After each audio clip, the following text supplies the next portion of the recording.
Auckland. The Radio Wammo Breakfast.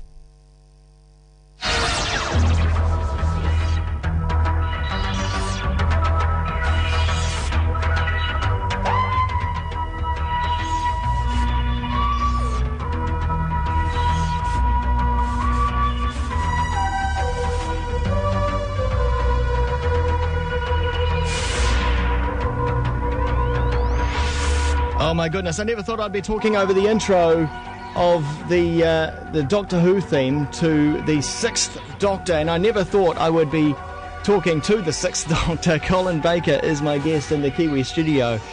Colin, good morning. You played my theme tune and I beamed in. And it's exactly, you time travelled here. Wow. Oh my goodness, so amazing to have you in. Great pleasure. And that was in fact your theme tune from 1986. Well, you know more than I do then. Well, because it changed. They all sound the same to me. Well, as you know, it changed over time. Yeah, I do know it was subtle. And the melody was the same, but the treatment and the chords and everything were all different. Yeah. Yeah, and it went through. I mean, that was kind of almost. It even sort of sounded a little bit 80s. I think it infused a little bit more of that. It sounded right to me. Yeah. And from what I also remember at that time, also the intro was a little bit more glitzy. The stars shone a little bit more as well. I needed all the help I could get. Yeah. Well, you don't honestly feel like that, do you? About your tenure as Doctor Who? No. I was being modest, ironical. Because I do know that you did want to be.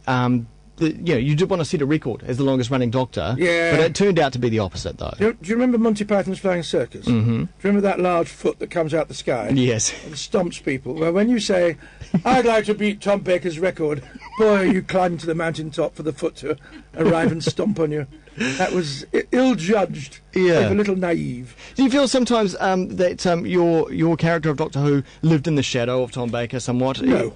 Even just because certainly not. You had the surname Baker? My character didn't. No. The programme might have done. Yeah. Because, yes, of course, Tom must take the credit because he played it for 7 years at the height of its popularity. Mm. But I think the height of its popularity had as much to do with the programme as it did to do with Tom, who was superb. Yeah. And the writers that go behind it. And the writers and the time in the development of the programme and in the development of television. The time that Pertwee and Tom were doing it, which were arguably the most successful in terms of how it was viewed. Yeah. Viewing figures have stayed much the same. My viewing figures weren't significantly lower than my predecessors, and in some cases higher. But it was just that there were more channels available, and people started getting VCRs, and I think the programme has maintained its popularity with a core throughout. I mean, for me, you came at the right time in my development in watching TV and watching Doctor Who. I was about 8. I was 8 years 10 years old. Yeah. And you all remember the Doctor you started watching. That's right. Yeah. And I can work out how old people are if they say, "Hey, you're my Doctor." Well, you are. On the assumption that they start about 10, 12. Yeah. You were a little early. You were obviously a very forward young man. Oh, man, I remember watching, obviously there were probably reruns, or there would have been reruns at the time, but as a real youngster, I got into it really early, but, hiding behind the couch sort of scenario, but also going to school and talking to my friends, did you see it last night? What happened there? And in fact, there's one scene I remember, you were crawling along in the desert, well, it was like you were in the desert or something, do you remember that? Oh, in the death zone on... That's it? In Vengeance on Varos. Yeah, I remember. I was being tortured. That's right. I just remember conversation after conversation about that scene, and you were saying, you something about never losing hope, but in fact you were losing hope yourself. Yes. At the time, yeah. It's deep stuff, isn't it? Well, I just remember that just struck me as a kid. I'll never lose hope. But anyway. Brave heart, Perry. You're extraordinary in that you've kept up going to the conventions over the years. You've never stopped saying g'day to the fans, and being there for the fans. Without them, I'd be drumming my fingers in a little corner or something. What am I doing today? Do you find it weird that you're still, that people are still coming up to you and talking to you about stuff that you did over 20 years ago? I was warned when I started doing it that that would be the case. Mm. I think anyone starting it now would definitely know that, because the appeal has broadened and broadened, and sci-fi has been welcomed back into the fold. In the 80s in Britain, particularly in television, they were embarrassed about having a the kids, family, sci-fi program. Yeah. We do real drama. We do, Yeah. things about single mothers on drugs, and we don't do popular drama. We're the BBC. Well, now the BBC has entered the real world Yeah. and has to compete.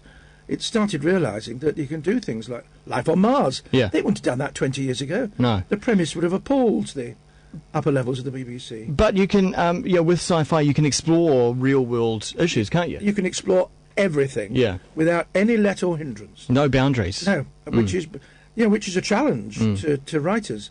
I mean, that's part of the reason why John Nathan Turner, when I was doing the programme, he was the producer, banned the use of the sonic screwdriver for a while, because you can do anything. So writers found it dead. Oh, I know, we'll have him suspended by a thread from the talons of this aardvark, flying over a volcano, and he just pulls out his sonic screwdriver and creates a staircase and walks down it. Yeah. So it's too easy. As great as the sonic screwdriver is, I do find it slightly annoying. That it can open locks, it can destroy this, it can, basically do anything, as you say. Whereas the ingenuity of the Doctor is what really makes the programme fly. Yeah. What do you make of the new Doctor Who? I mean, it's now hit mega popularity. It's all singing, all dancing, flying Daleks. Yeah, that's right. Yeah. And it's screening on primetime TV on the BBC. Yep. And it's everyone's talking about it. In fact, it's probably the highest rating show. I don't know. Will be. Yeah. It's admiration tinged with envy, really. Yeah.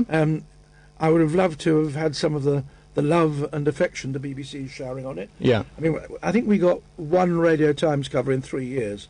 They get one every 3 weeks because it's so popular and it's producing so much money for them. It is. Have you talked to Stephen Moffat? Because, I mean, he grew up with Doctor Who like I did and was an ultimate fan, and then suddenly found himself writing for it. No, I met him very briefly at a convention while he was... I think he'd just written his first story. Yeah. I found him, very entertaining, very bright man, much in the same mould in many ways as Russell T Davies, even though they're very different people. Yeah. And they've come up the same route of fandom to power.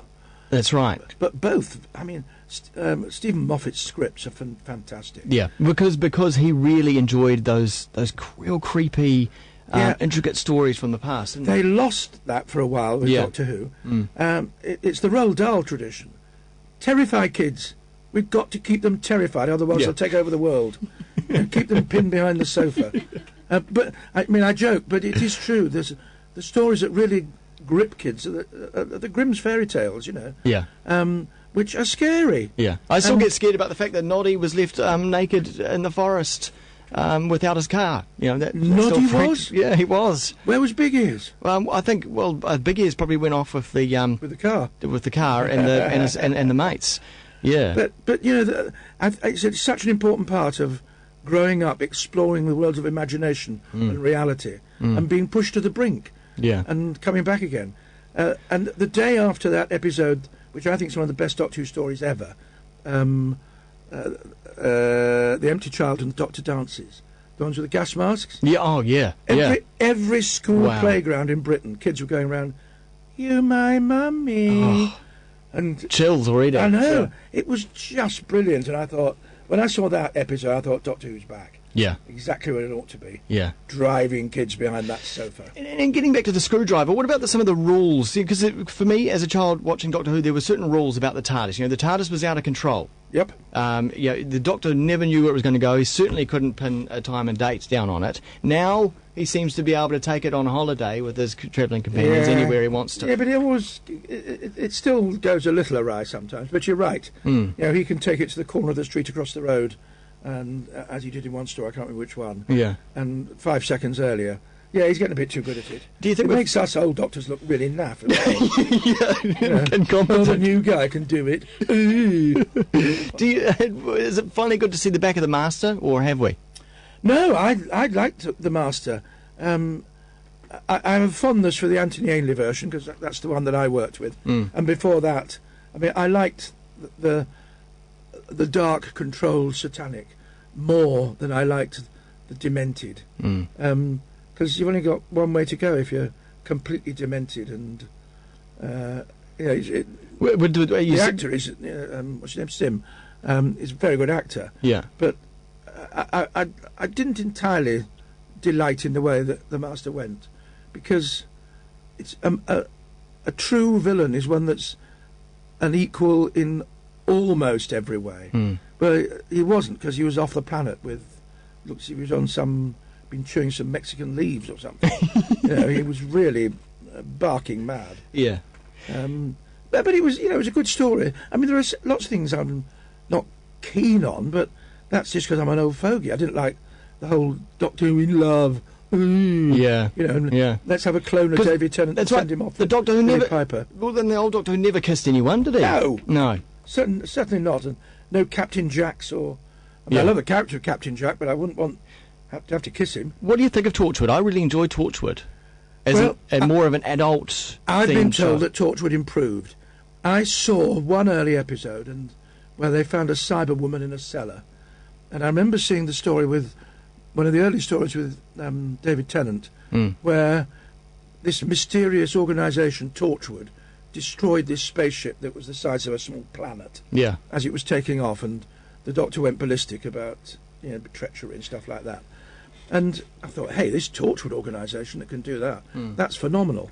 The first episode I see, they don't know they've got a Cyberwoman in their own cellar, and they're a ramshackle bunch of people who don't seem as if they've got a slightest idea what's going on anywhere. I gather after that it improved. I never watched it, so... It definitely did improve. It settled down. But talking about rules once again, the fact that now everyone on Earth seems to know that there's extraterrestrial life in the new series. Yeah, we accept that now, don't we? Yeah. Whereas in your time as Doctor, that was pretty much hidden from humans, mostly. Yes. When we were doing it, we felt that the world we were in was the world the Doctor was in. Now, it's not. Because clearly, in our world, we do not accept that. Therefore, the reality of England has gone down a different track to the one that we live in. Yeah. So it's moved it more into fiction. I don't know whether that's a good or a bad idea, but you're right. Everyone does know. Remember, we haven't seen Big Ben recently, but have they amended it? Yeah, well, that's right. Yeah. Are we missing the Brigadier? Did you encounter the Brigadier? Not officially. Oh. I encountered him socially. We had a few drinks together, and he was a delightful man. Yeah. And there was one of those specials they do, a Children in Need special, where they decided they'd have a scene with me and the Brigadier in it, but whether you interpret that as canon or not is a different matter. But yeah, the Sixth Doctor and he did meet in that one small context. But he was a lovely man. I went to his funeral about 3 weeks ago. Oh, really? Yeah. Oh, did you know he died? No. Oh, yeah, he died 3 or 4 weeks ago. Oh, wow. He'd had a stroke, he had cancer. He was 82, but... Fantastic character, great very actor. Vital man, and he was just lovely. He was the one person that I used to meet who made me feel a bit shamefaced, because he never bitched about anybody. Now, I do it all the time.